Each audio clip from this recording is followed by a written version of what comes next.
এই যে আমি আরেকটা স্পেশাল রেসিপি নিয়ে আই করছি। তো এটা হলো চিলি সয়াবিন। তো হাই, আমি রূপা।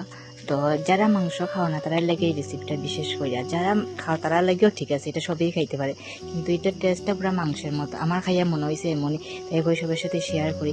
তোমরা দেখেই বুঝবা যে রান্নাটা এত টেস্ট, বা আমি কীরকম বানাইছি সব কিছু বুঝবা।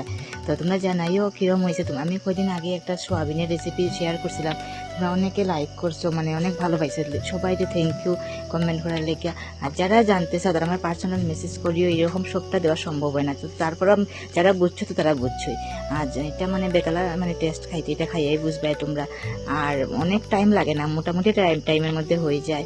আর দেখে বুঝতেছো যে বেশি সময় টাইম লাগে না। তো এই যতটুকু পাই তোমাদের সাথে শেয়ার করি, সবটা তো করা সম্ভব হয় না, কিন্তু আমার তো খাইয়া ভীষণ টেস্ট লাগছে। মানে সবসময় একরকম তো ভালো লাগে না, তো একটু অন্যরকম ট্রাই করতে মজাই লাগে। আমি বিশেষ করে পারি না এত কিছু, তার বাবা প্রচুর হেল্প করে আমার, আর দুজনে মিললেই করি। তার ভিডিও দেখে তোমরা বুঝতেছো। আর তারপরেও তোমরা মানে ট্রাই করিও একবার, ট্রাই করার পরে আমার জানাইও যে কেমন হয়েছে।